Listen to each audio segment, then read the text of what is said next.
ಬಿಸಿ ಹೆಂಚಿನಲ್ಲಿ ಮೊಸರನ್ನ ಹಾಕಿ ನೋಡಿ. ಈ ಸೀಕ್ರೆಟ್ ಅನ್ನ ಯಾವುದೇ 5 ಸ್ಟಾರ್ ರೆಸ್ಟೋರೆಂಟ್ ಅಲ್ಲೂ ಕೂಡ ಹೇಳೋದಿಲ್ಲ. ತುಂಬಾ ಡಿಫ್ರೆಂಟ್ ಆಗಿರುವಂತ ಈ ಒಂದು ರೆಸಿಪಿಯನ್ನ ಎಲ್ಲಿ ಸ್ಕಿಪ್ ಮಾಡದೆ ಪೂರ್ತಿ ವಿಡಿಯೋ ನೋಡಿ. Welcome back to my channel.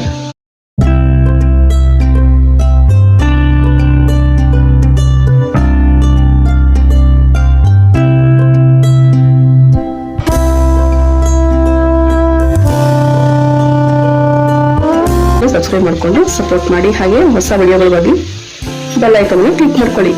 ಬನ್ನಿ ಈಗ ವಿಡಿಯೋ ಶುರು ಮಾಡೋಣ. ಮೊದಲನೇದಾಗಿ ಬಿಸಿ ಬಿಸಿ ಇರುವಂತಹ ತವಾ ಮೇಲೆ 1 ಕಪ್ ಮೊಸರು, ಹಾಗೆ ಒಂದು 8 ರಿಂದ 10 ಮೆಣಸಿನಕಾಯಿ, ಹಾಗೆ ಒಂದು 8 ರಿಂದ 10 ಗೋಡಂಬಿಯನ್ನ ಹಾಕಿ ಮೊಸರಲ್ಲಿರುವಂತಹ ತೇವಾಂಶ ಪೂರ್ತಿಯಾಗಿ ಹಿಂಗೋವರೆಗೂ ನೀಟಾಗಿ ಈ ರೀತಿ ಫ್ರೈ ಮಾಡ್ಕೊಬೇಕಾಗುತ್ತೆ. ಫ್ಲೇಮ್ ಅನ್ನು ನೀವು ಹೈ ಆದ್ರೂ ಇಟ್ಕೋಬಹುದು, ಹಾಗೆ ಲೋ ಆದ್ರೂ ಇಟ್ಕೋಬಹುದು. ಆದ್ರೆ ನೀಟಾಗಿ ಮೊಸರಲ್ಲಿರುವಂತಹ ನೀರಿನ ಅಂಶ ಎಲ್ಲ ಹಿಂಗೋವರೆಗೂ ಇದೇ ರೀತಿ ಫ್ರೈ ಮಾಡ್ತಾ ಇರ್ಬೇಕಾಗುತ್ತೆ. ನೋಡಿ, ಈಗ ಮೊಸರಲ್ಲಿರುವಂತಹ ನೀರು ಪೂರ್ತಿ ಆವಿಯಾಗಿ ಗಟ್ಟಿ ಆಗ್ತಾ ಇದೆ. ಆದಷ್ಟು ಗಟ್ಟಿ ಮೊಸರನ್ನೇ ಹಾಕೊಳ್ಳಿ. ಗಟ್ಟಿ ಮೊಸರನ್ನ ಹಾಕೊಳ್ಳೋದ್ರಿಂದ ಬೇಗನೆ ಈ ಪ್ರೊಸೆಸ್ ಮುಗಿಯುತ್ತೆ. ಅದಕ್ಕೋಸ್ಕರ ನಿಮ್ಮ ಮನೆಯಲ್ಲಿ ಯಾವ ರೀತಿ ಖಾರ ತಿಂತಾರೆ ಅದನ್ನ ನೋಡ್ಕೊಂಡು ನೀವು ಮೆಣಸಿನಕಾಯಿನ ಸೇರಿಸ್ಕೊಬೋದು. ನಾನಿಲ್ಲಿ 8 ರಿಂದ 10 ಮೆಣಸಿನಕಾಯಿನ ಹಾಕೊಂಡಿದ್ದೀನಿ. ನಮ್ಮ ಮನೇಲಿ ಒಂಚೂರು ಖಾರ ತಿಂತಾರೆ, ಹಾಗಾಗಿ ನೀವು ನೋಡಿಕೊಂಡು ಮೆಣಸಿನಕಾಯಿನ ಸೇರಿಸ್ಕೊಳ್ಳಿ. ಗೋಡಂಬಿ ಕ್ವಾಂಟಿಟಿ ಬಂದು ನೀವು ಇನ್ನೂ ಜಾಸ್ತಿ ಬೇಕಾದ್ರೆ ಮಾಡ್ಕೋಬಹುದು, ಅಂದ್ರೆ ಕಡಿಮೆ ಮಾತ್ರ ಮಾಡ್ಕೋಬೇಡಿ. ಯಾಕೆಂದ್ರೆ ಟೇಸ್ಟ್ ಚೆನ್ನಾಗಿ ಬರಬೇಕು ಅಂದ್ರೆ ಜಾಸ್ತಿ ಮಾಡ್ಕೊಳ್ಳಿ. ಗೋಡಂಬಿ ಕಮ್ಮಿ ಹಾಕೋದ್ರಿಂದ ಟೇಸ್ಟ್ ಚೆನ್ನಾಗಿರೋದಿಲ್ಲ. ಗೋಡಂಬಿ 8 ರಿಂದ 10 ನಾನು ಸೇರಿಸ್ಕೊಂಡಿದ್ದೀನಿ. ನೀವು ಬೇಕಾದ್ರೆ ಇನ್ನೂ ಜಾಸ್ತಿ ಕೂಡ ಸೇರಿಸ್ಕೊಬಹುದು. ನೋಡಿ, ಈಗ ಕಂಪ್ಲೀಟ್ ಆಗಿ ಮೊಸರಲ್ಲಿರುವಂತ ನೀರೆಲ್ಲ ಹಿಂಗಿ ಮೆಣಸಿನಕಾಯಿ ಗೋಡಂಬಿ ಜೊತೆ ಚೆನ್ನಾಗಿ ಫ್ರೈ ಆಗಿದೆ. ಓಕೆನಾ?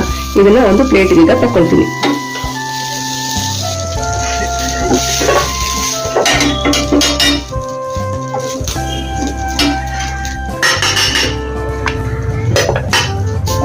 ಈಗ ಒಂದು ಪಾತ್ರೆನ ಇಟ್ಕೊಂತಾ ಇದ್ದೀನಿ.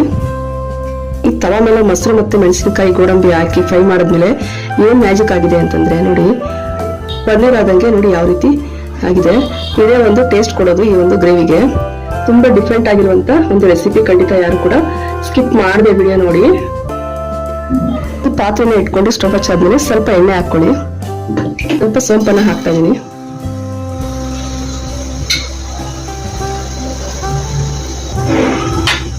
ಹಾಗೆ ತೊಳೆದು ಒರೆಸ್ಕೊಂಡಿರುವಂತ ಸ್ವಲ್ಪ ಕರಿಬೇವು ಸೊಪ್ಪನ್ನ ಹಾಕ್ತಾ ಇದೀನಿ. ಒಂದು ಇಡೀ ಆಗುವಷ್ಟು ಬೆಳ್ಳುಳ್ಳಿಯನ್ನ ಸೇರಿಸ್ಕೊಂತಾ ಇದೀನಿ. 1/4 ಭಾಗದಷ್ಟು ಶುಂಠಿಯನ್ನ ಸೇರಿಸ್ಕೊಂತಾ ಇದೀನಿ. 3 ದಪ್ಪ ಸೈಜಿನ ಈರುಳ್ಳಿಯನ್ನ ಈ ರೀತಿ ಉದ್ದುದ್ದವಾಗಿ ಕಟ್ ಮಾಡ್ಕೊಂಡಿದೀನಿ. ಹಾಗೆ ಟೊಮೊಟೊ ಮೀಡಿಯಂ ಸೈಜ್ 2 ಟೊಮೊಟೊವನ್ನ ಕಟ್ ಮಾಡಿ ಸೇರಿಸ್ಕೊಂತಾ ಇದೀನಿ.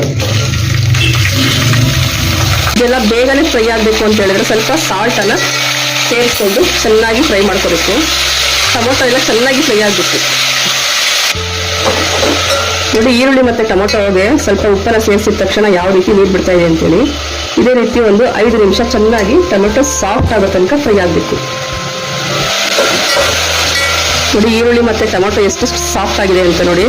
ಈ ರೀತಿ ಪ್ರೆಸ್ ಮಾಡಿದ್ರೆ ಸಾಕು, ನೀಟಾಗಿ ಸಾಫ್ಟ್ ಆಗಿ ಬೆಂದಿರಬೇಕು. ನೋಡಿ, ಈ ರೀತಿ ನೋಡಿ, ಇಷ್ಟ ಆದ್ರೆ ಸಾಕು. ಈಗ ಸ್ಟವ್ ಅನ್ನು ಆಫ್ ಮಾಡಿಕೊಂಡು ಫ್ರೈ ಮಾಡಿರುವಂಥದ್ದು ಪೂರ್ತಿಯಾಗಿ ತಣ್ಣಗಾಗಬೇಕು. ತಣ್ಣಗಾಗಿರುವಂತ ಮಸಾಲೆಯನ್ನ ಮಿಕ್ಸಿ ಜಾರ್ಗೆ ಹಾಕೊಳ್ತಾ ಇದ್ದೀನಿ. ಅದ್ರ ಜೊತೆಗೆ ನಾವು ಫ್ರೈ ಮಾಡಿಟ್ಟಿದ್ದಂತ ಮೊಸರು, ಮೆಣಸಿನಕಾಯಿ ಹಾಗೆ ಗೋಡಂಬಿ ಇದನ್ನು ಕೂಡ ಜಾರಿಗೆ ಸೇರಿಸ್ಕೊಂತಾ ಇದ್ದೀನಿ.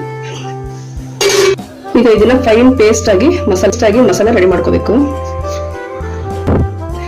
ನೋಡಿ, ಈಗ ಒಂದು 3/4 kg ಅಷ್ಟು ಮಟನ್ ಅನ್ನ ತೊಳೆದು ಉಪ್ಪು ಮತ್ತೆ ಅರಿಶಿನ ಪುಡಿ ಹಾಕಿ ಒಂದು 3 ವಿಷಲ್ ಕೂಗಿಸಿ ಬೇಯಿಸ್ಕೊಂಡಿದ್ದೀನಿ. ಈ ಬೇಯಿಸ್ಕೊಂಡಿರುವಂತ ಮಟನ್ಗೆ ನಾನೀಗ ರುಬ್ಬಿರುವಂತ ಮಸಾಲೆಯನ್ನ ಸೇರಿಸ್ಕೊಂತಾ ಇದ್ದೀನಿ.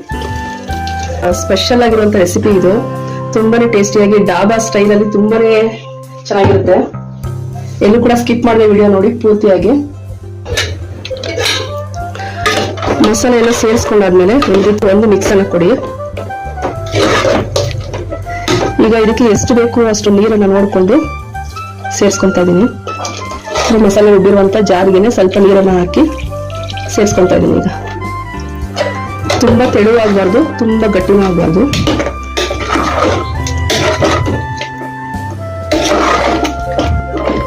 ನೋಡಿ, ಇಷ್ಟ ಆದ್ರೆ ಸಾಕು. ನೋಡಿ, ಈಗ ಇದಕ್ಕೆ ಮಟನ್ ಮಸಾಲಾ ಪೌಡರ್ ಸೇರಿಸ್ಕೊಂತಾ ಇದೀನಿ. ಇದು ಬಂದು home made mutton masala powder. ನಿಮ್ಮ ಹತ್ರ ಹೋಮ್ ಮೇಡ್ ಇಲ್ಲ ಅಂತಂದ್ರೆ ನೀವು ಎವರೆಸ್ಟ್ ಆಗಲಿ ನಿಮ್ಮ ಮನೆಯಲ್ಲಿ ಯಾವ್ದಿರುತ್ತೆ ಅದು ಮಟನ್ ಮಸಾಲಾ ಪೌಡರ್ ಅನ್ನ ಸೇರಿಸ್ಕೊಬಹುದು. ಆಲ್ರೆಡಿ ಮೆಣಸಿನಕಾಯಿನೂ ಕೂಡ ಹಾಕಿದ್ದೀನಿ ನಾನು. ನೀವು ನೋಡಿದಂಗೆ 8 ರಿಂದ 10 ಮೆಣಸಿನಕಾಯಿನ ಸೇರಿಸ್ಕೊಂಡಿದ್ದೀನಿ. ನಮ್ಮನೇಲಿ ಒಂಚೂರು ಸ್ವಲ್ಪ ಖಾರ ಜಾಸ್ತಿ ತಿನ್ನೋದ್ರಿಂದ ಸ್ವಲ್ಪ ಜಾಸ್ತಿನೇ ಮಟನ್ ಮಸಾಲ ಜೊತೆಗೆ ಮೆಣಸಿನಕಾಯಿ ಎರಡನ್ನೂ ಕೂಡ ಸೇರಿಸ್ಕೊಂಡಿದ್ದೀನಿ. ಅಲ್ಲಿ ಮಟನ್ ಅಂದ್ರೆ ಸ್ವಲ್ಪ ಸ್ಪೈಸಿಯಾಗಿ ಖಾರವಾಗಿ ಇದ್ರೆ ಚೆನ್ನಾಗಿರುತ್ತಲ್ವ, ಹಾಗಾಗಿ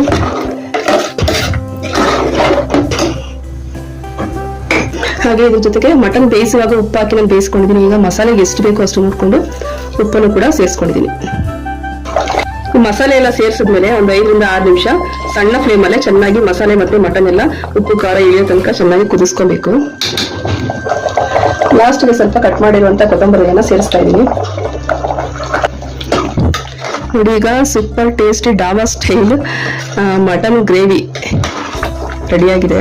ತುಂಬಾನೇ ಚೆನ್ನಾಗಿರುತ್ತೆ. ಇದರಲ್ಲಿ ಹೈಲೈಟ್ ಮಸಾಲೆಯ ಒಂದು ಘಮನೇ ಚೇಂಜ್ ಆಗಿ ನಾರ್ಮಲ್ ಆಗಿ ಮಟನ್ ಸಾರು ಮಾಡ್ತೀವಲ್ಲ ಹಾಗೆ ಇರೋದಿಲ್ಲ. ಕಬ್ಬಿಣದ ಒಂದು ತವಾದ ಮೇಲೆ ಮೆಣಸಿನಕಾಯಿ ಮತ್ತೆ ಗೋಡಂಬಿ ಹಾಗೆ ಮೊಸರನ್ನ ಫ್ರೈ ಮಾಡ್ಕೊಂಡಿರೋದ್ರಿಂದ ಮಸಾಲೆಯ ಒಂದು ಟೇಸ್ಟೇ ತುಂಬಾನೇ ಚೆನ್ನಾಗಿ ಡಿಫ್ರೆಂಟ್ ಆಗಿರುತ್ತೆ. ಖಂಡಿತ ನೀವೆಲ್ಲ ಟ್ರೈ ಮಾಡಿ. ಇದು ಮುದ್ದೆಗೆ, ಚಪಾತಿಗೆ, ರೊಟ್ಟಿಗೆ, ಪೂರಿಗೆ ಎಲ್ಲದಕ್ಕೂ ಸೂಪರ್ ಕಾಂಬಿನೇಷನ್ ಇರುತ್ತೆ. ಖಂಡಿತ ನೀವೆಲ್ಲ ಟ್ರೈ ಮಾಡ್ತೀರಾ ಅಂತ ಅನ್ಕೊಂಡಿದೀನಿ. ನೋಡಿ, ಈಗ ಗ್ರೇವಿ ರೆಡಿಯಾಗಿದೆ. ಮುದ್ದೆ, ಚಪಾತಿ, ರೈಸ್ ಜೊತೆಗೆ ಪೂರಿ, ಅಕ್ಕಿ ರೊಟ್ಟಿ ಎಲ್ಲದಕ್ಕೂ ತುಂಬಾನೇ ಚೆನ್ನಾಗಿರುತ್ತೆ. ಅದರಲ್ಲೂ ಮುದ್ದೆಗಂತೂ ಮಸ್ತಾದಂತ ಒಂದು ಕಾಂಬಿನೇಷನ್. ತುಂಬಾ ಡಿಫ್ರೆಂಟ್ ಆಗಿರುವಂತ ಒಂದು ರೆಸಿಪಿ ಇದು. ಖಂಡಿತ ನೀವೆಲ್ಲ ಟ್ರೈ ಮಾಡಿ, ತುಂಬಾನೇ ಚೆನ್ನಾಗಿರುತ್ತೆ. ಟೇಸ್ಟ್ ಅಂತೂ ಮಸ್ತ್ ಆಗಿದೆ. ಇವೆಲ್ಲ ಖಂಡಿತ ಈ ಒಂದು ರೆಸಿಪಿಯನ್ನ ಟ್ರೈ ಮಾಡಿ ಹೇಗಿತ್ತು ಅಂತ ಹೇಳಿ ನನಗೆ ಕಮೆಂಟ್ ಬಾಕ್ಸ್ ಅಲ್ಲಿ ಖಂಡಿತ ತಿಳಿಸಿ. ಎಷ್ಟು ಟೆಂಪ್ಟ್ ಆಗ್ತಾ ಇದೆ ಅಂತಂದ್ರೆ ಅಷ್ಟು ಚೆನ್ನಾಗಿದೆ ಟೇಸ್ಟು. ಇದು ನನ್ನ ಓನ್ ರೆಸಿಪಿ. ಖಂಡಿತ ನೀವು ಕೂಡ ಟ್ರೈ ಮಾಡಿ. ಮಸ್ತಾಗಿರುವಂತ ಈ ಒಂದು ಟೇಸ್ಟ್ ಅನ್ನು ನೀವು ಕೂಡ ಮನೇಲೆ ಮಾಡ್ಕೊಂಡು ಟೇಸ್ಟ್ ಮಾಡಿ. ಫ್ರೆಂಡ್ಸ್, ಇವತ್ತಿನ ಈ ಒಂದು ವಿಡಿಯೋ ಹೇಗಿತ್ತು ಅಂತೇಳಿ ನಾಳೆ ಮತ್ತೊಂದು ಇದೇ ರೀತಿಯ ಒಂದು ಇಂಟ್ರೆಸ್ಟಿಂಗ್ ಆಗಿರುವಂತ ವಿಡಿಯೋ ಜೊತೆ ನಾನು ಬರ್ತೀನಿ. ಅಲ್ಲಿವರೆಗೂ ನನ್ನ ವಿಡಿಯೋಗಳನ್ನ ನೋಡಿ ಸಪೋರ್ಟ್ ಮಾಡ್ತಾ ಇದ್ದೀನಿ. ಸಬ್ಸ್ಕ್ರೈಬ್ ಮಾಡ್ಕೊಂಡಿಲ್ಲ ಅಂದ್ರೆ ಸಬ್ಸ್ಕ್ರೈಬ್ ಮಾಡ್ಕೊಂಡು ಸಪೋರ್ಟ್ ಮಾಡಿ.